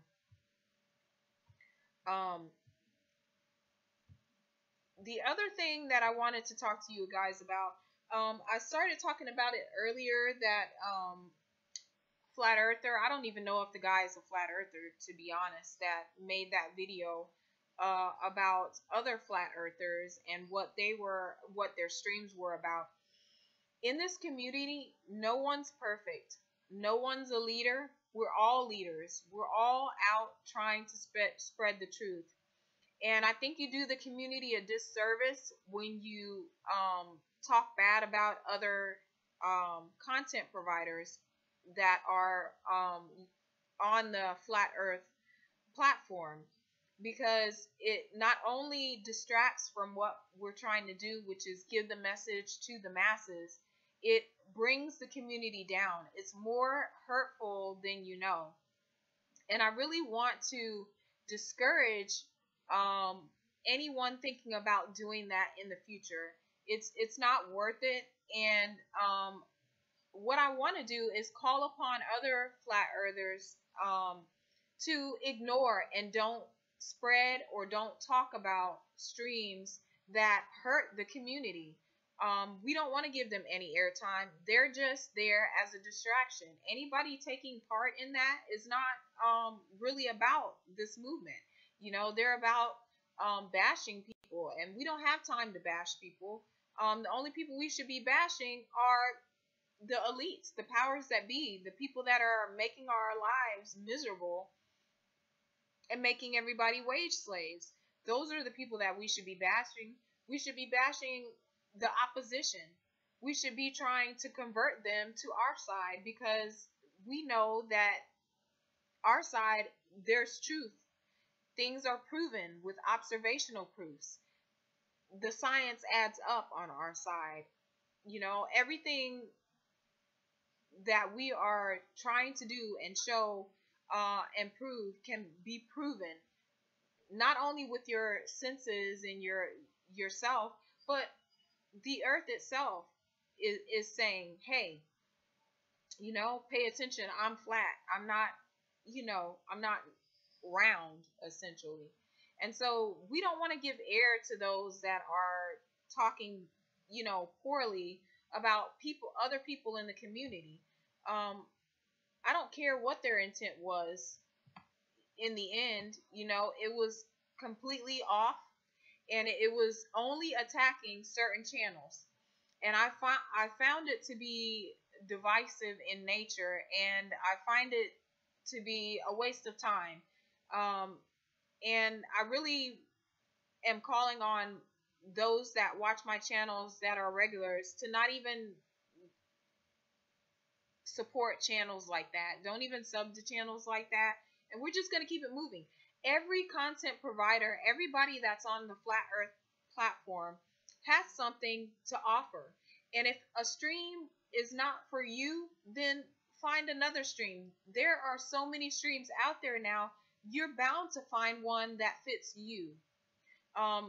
This Flat Earth community is all about the aftermath. It's all about making a blueprint and making plans for the future after the flat earth truth comes to a head.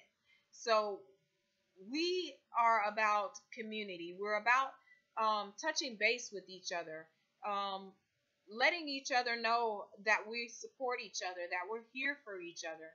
We're about community at its base level, you know. We're about sharing our knowledge and the things that are important to all flat earthers across the board. That's what this community is about. And all the other communities have something to offer, whether it's education, whether it's debates, whether it's just getting that message out, whether it's being an activist in the movement. Everybody has something to offer, and we should all be supportive of all those who are trying their best. One of my favorites is like Carly Sunshine, I think her name is. She's out there trying to do her best. I always sneak peek to her channel whenever I get a chance to see if she's posted something new, because she's just like me. She's doing the best that she can, and she's active in the community. And I would encourage everybody to be active in the community. And it's just phenomenal, the strides that we're making in the community. And we definitely want to stay positive and be supportive of everybody that's trying to get the word out. And I really appreciate you guys joining me as I grow, you know, my channel, and supporting me through all my little glitches. And, you know, this is about you. This channel is solely about you and the things that are important to you as flat earthers. And email me anytime you feel like I really want to start to develop that database I was talking about earlier, of places in each state, in each major city and smaller city, of people who are living off the grid, so that we can link up with them. And if they don't know the truth, we want to share it with them so that we can start to move away from the system. If you don't feed the system, it's going to die. So we want to definitely start to develop a database of safe places that are already moving away to living off the grid and growing their own food.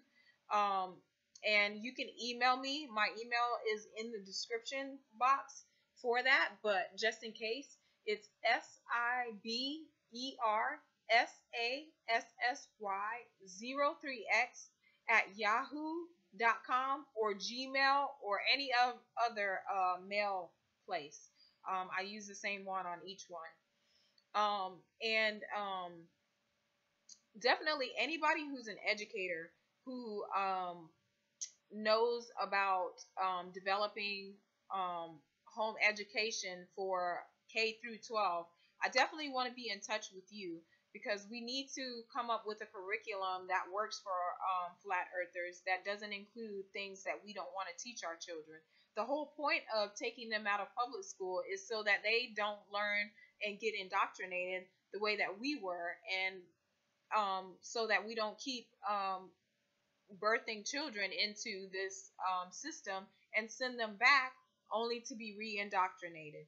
So we don't want our youth to be confused. So if you're an educator, or you know educators, or have some ideals about how we can start to develop a curriculum, that would be great. Please email me. I would love to hear from you. So, you know, those are the three basic things that we're going to be working on here in the next couple of months or so. For anybody who thinks that they're ready to participate on a board to get together during their off time, even if it's meeting in person, if you think that you're ready to do that, to take the next step, or you know people that are, please put them in touch with me or other flat earthers, so that we can start to work together as a team, to develop a team to be able to do these things, because it's so important. They've had the jump on us for so long, it's only right that we use whatever resources and use the system to collapse itself upon itself. Take what we can out of it to make a better way. And I've shared with you Ubuntu Contrabutionsism. I believe that is the way forward. Everybody can sharing their skills and what they're able to do towards the community, and nobody has to pay anything. It's essentially a world without money or slaving or anything. No bartering system, none of that. It's completely living free from all of those things and using your natural God-given talents towards the community to earn a living, basically. And nothing costs anything. It's free. So you can go anywhere and donate your time and receive the things that you need, whether it's food, shelter, and clothing, or something that you may want to do. I mean, everybody has a natural talent that they can gift up to the community to make it better. I was thinking last week when we were talking about it on Dred's panel, what that might look like moving forward, trying to develop a team that can live off the grid.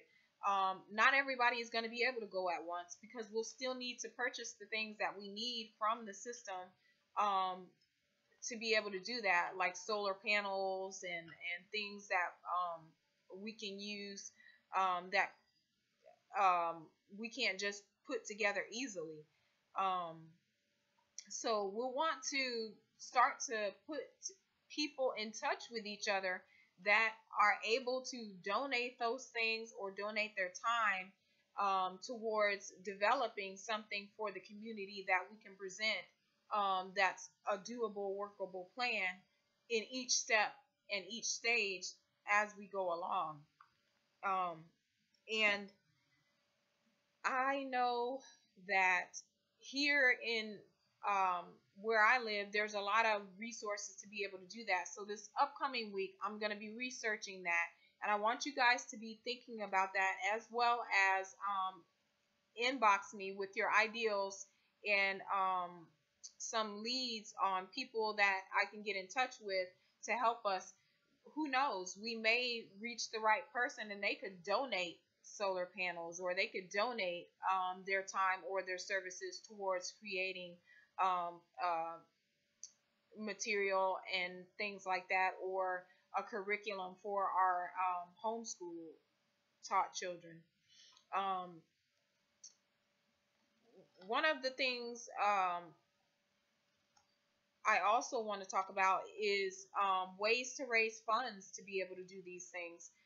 Right now, we're still operating within the system, and until we are able to get away from that system, we still got to have the funds available to be able to do the things that we need to do to get the things done, so that we don't have to continue to work on the system. Even if we, as the ones that are grassroots doing this, stay within the system, we can free others up to live off the land, and we just stay connected and we just keep doing it that way. There's so many ideals that I have running through my head about how to do this. One of the topics that did come up when we were discussing on Dred's panel is the ideal of gun ownership and what that's going to look like. And are we going to be prepared if this thing hits the fan and they don't like it and it doesn't go our way, how that's going to look? Should we arm ourselves? Should we be prepared for if things do come down to it? And I say yes. Why not be prepared? They definitely, most certainly are. They definitely have way more guns than we do, and they have the military. And but if we can get them on our side, that would be wonderful. I know people in the service. My son was a Marine. He just got out recently, thank heavens. But I'm also the daughter of a serviceman, so I know a lot of military people. So I'm going to be speaking to some of them in this week coming up, just trying to, spread that message and see if we can get them on board. I think it would be great, because that would be one factor that we wouldn't have to worry about.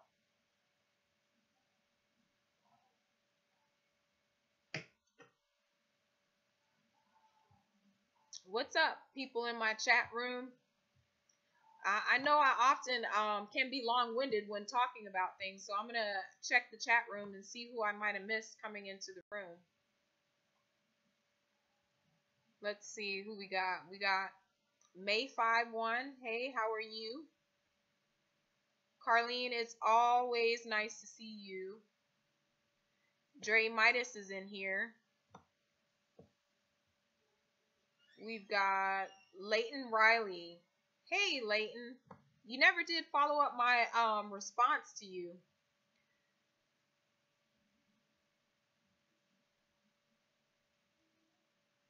And let's see.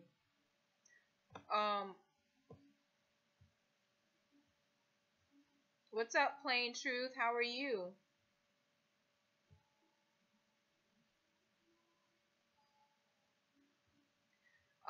That's exactly what I'm talking about, Anonymous. Being armed is going to be crucial. I know a lot of people do not feel that we should be armed, but I think that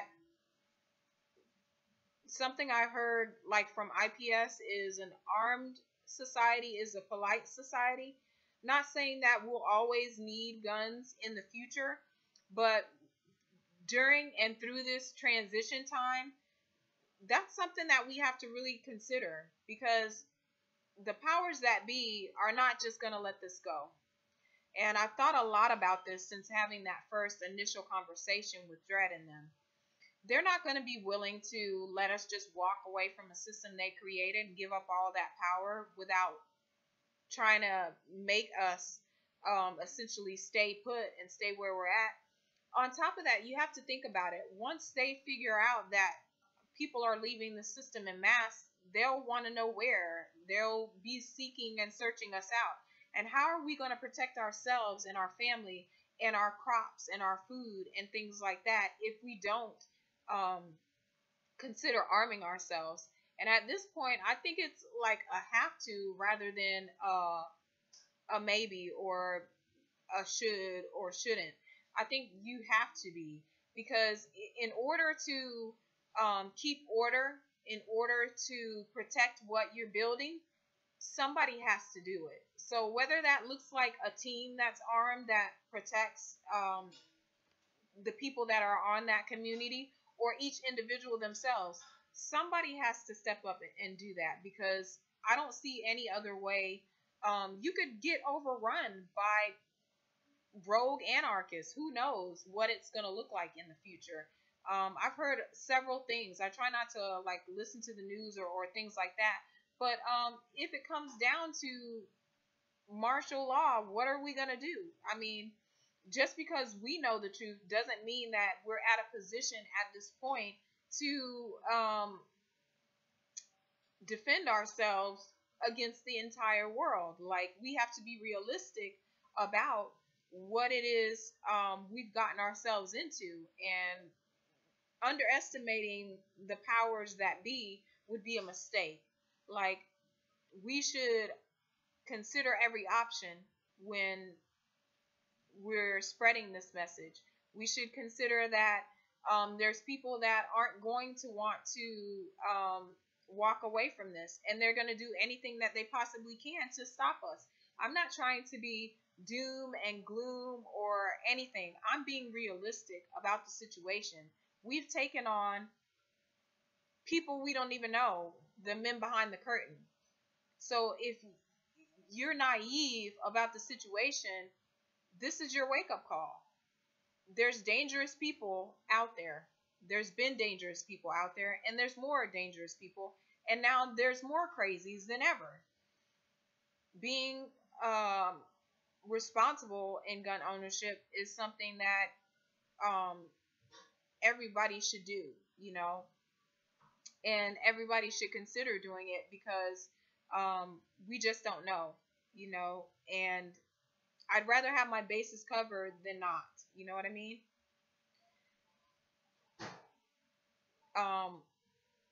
Yeah, that's a good point, Carlene.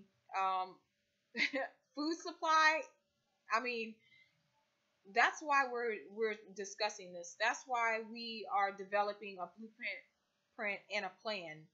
Is because when things go crazy and get chaotic and people don't have food and we do, we're going to have to protect what we have.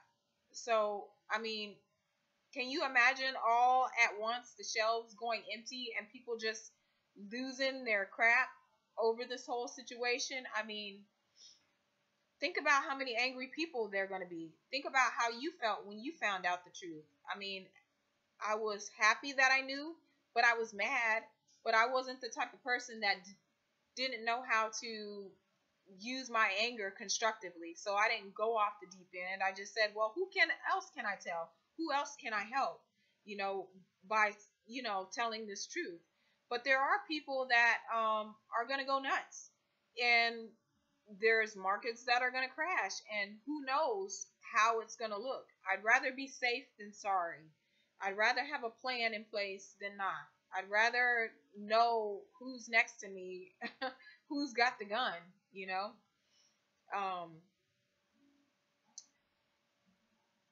Um, Garminicus Keith says, rule number 1, do not arm yourself unless you are willing to take a human life. Owning arms means that you are advocating death. Your enemy will sacrifice lives to keep power. The question is, are you?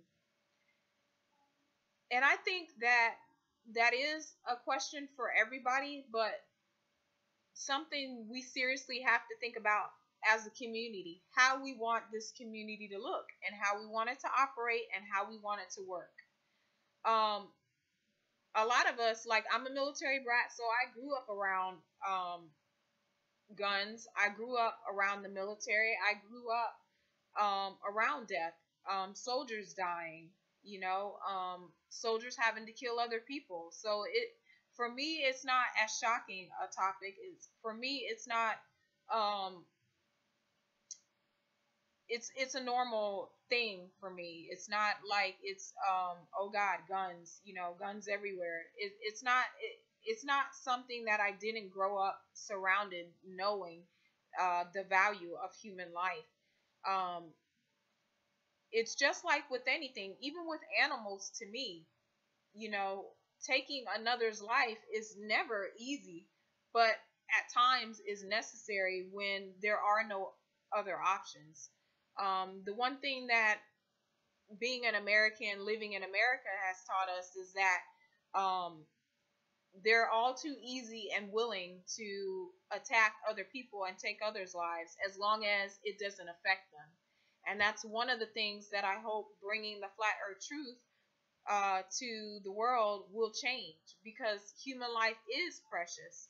But if you don't understand that at some point you have to, and you may have to, or someone may have to lay down their life for the truth, then you're just doing yourself a disservice, because to not look at all sides of the square is to just be going into something blind. And you don't want to do that. You want to be aware, and you want to, have the best options available if that should come to that. So I definitely would say do it legally if you can. Do it legally. Go through whatever legalities you need to. Then decide what's right for you, what kind of firearm you want to own.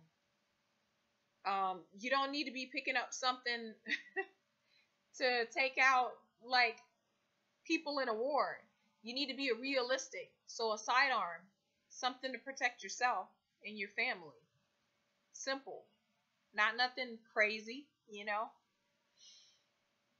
Then you also need to practice. So preferably at a gun range or a private one. Everybody should practice that owns a firearm. I mean, and you should know how to clean it, take care of it, all of that.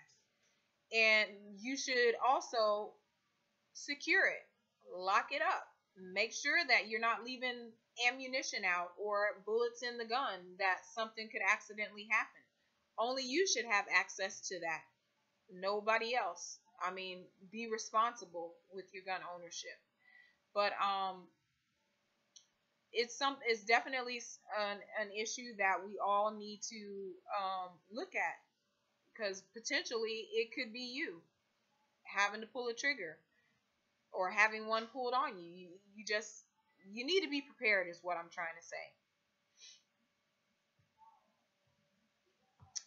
And then there's, if you don't want to do gun ownership, the other thing that you can do is to train yourself in a martial art or to do hand-to-hand combat. That would entail going and taking classes or utilizing someone that you know, and getting in shape. You don't want to be out of shape trying to fight somebody or having to fight for your life. So I would get a gym membership, work out a little bit, get yourself in shape. These are things you should be doing anyway, but more so now than ever, because you want to stay young, you want to stay fresh and sharp, and taking classes will help you to prepare your mind, not only yourself, but your family. You want to, pick something that you think that you can do. Don't go for a class that you aren't able to handle, Maybe take some kickboxing lessons or some jiu-jitsu, first level. Start out slow and then work your way up to something more. Or for women, you can take defensive classes to train yourself how to protect yourself or get yourself out of a sticky situation.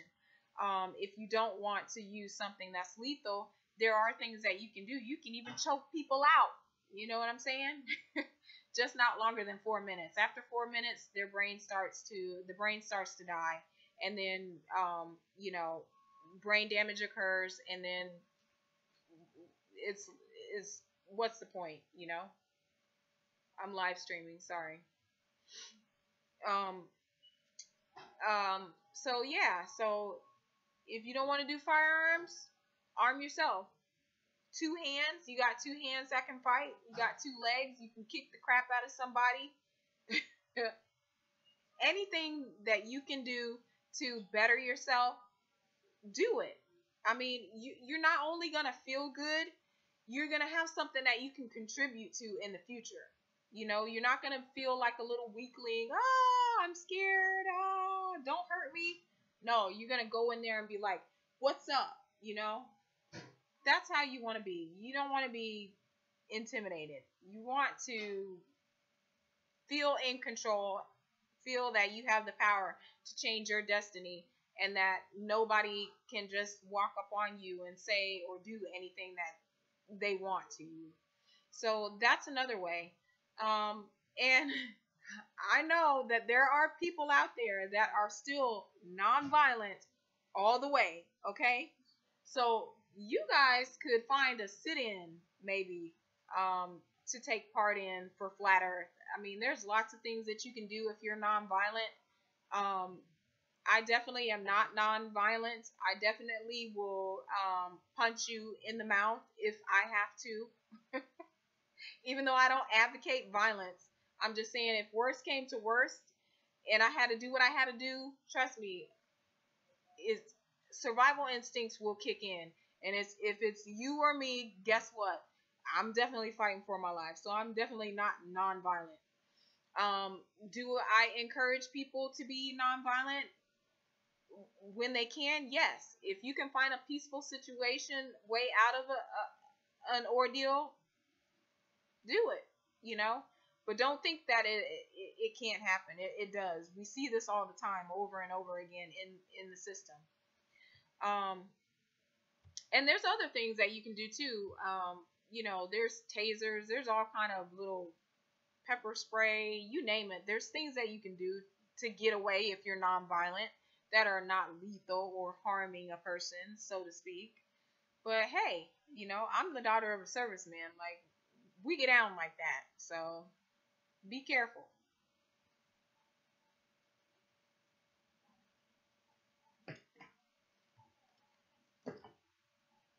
Now that that's said, I'm probably going to go ahead and get out of here, you guys, and let you go and think about some of the things that I said and what I touched on about getting out in the community and being active, sharing your story, thinking about the future, you know, thinking about what it's going to take, what a new system is going to look like. Definitely want to start that garden and make sure that you have something to show for your efforts in a couple of weeks. I know I'm going to do my best to make sure I do. And I want everybody to consider, you know, making a donation so that we can start to put some of these things into place. Not everybody has the funds, and if we pool all our money, a little bit goes a long way. We want to make sure that we're not going to support channels that are detrimental to the movement whatsoever. Don't give them any play. You know, we don't got time for that. Get out of here with that crap. So I would like for educators and people who are ready to be a part of the next step to inbox me and leave me with your information. Contact me any way that you can. Educators, people who may have the resources to undertake some of these things that we're trying to do as far as homeschooling and starting a community garden. Consider what may happen in the future. Don't be naive about it, you know. Stay in touch. Talk with others. The more that you talk, the better ideals we'll have, and the faster this thing will move along, you know. The more heads we put together, the better off we are as far as, you know, communing with each other and keeping the community going and keeping this flat earth truth spreading to the masses. Definitely check out those channels that I mentioned earlier. Dreads, Bro Sanchez, IPS, The Hori Sheet Show. I'm pretty sure it's not called that. That's just his name. And I can't for the life of me think of his channel right now. You'll want to check out his channel and ODD and Eric Dubai's channel. There's a couple other. There's Globebusters, but I'm not really into that channel. Patricia Steers, Hot Potatoes. That's a really good one to send people to. They talk about a variety of things, and she's been doing it for a little bit, so it's really good. And I really want you guys to support other YouTube content providers. The smaller channels need help. Go and find those channels and sub to those channels and watch. You know, be supportive of those channels. The more of us that saturate Flat Earth, the more YouTube content people will be able to see of Flat Earth. So definitely, if you're able to take part, please do. Share your message, share your story. And when you come here, share your story. I would love to hear your story, how you learned about the Flat Earth, as well as we're going to have a Flat Earth store. So we'll want to make a book that we can pass out to others, sharing the truth and how we came into learning about Flat Earth. So guys, that's all I have for you today. I'm definitely going to be live streaming again tomorrow afternoon. So look forward to that, and we'll pick up the discussion where we left off, and hopefully I can get those pictures up for you guys to be able to see what all I was talking about. I'm going to leave those links for you guys down in the description. And as always, peace and love to you all, and thank you for coming out and watching my show again. I look forward to the next time we're together tomorrow. Bye now.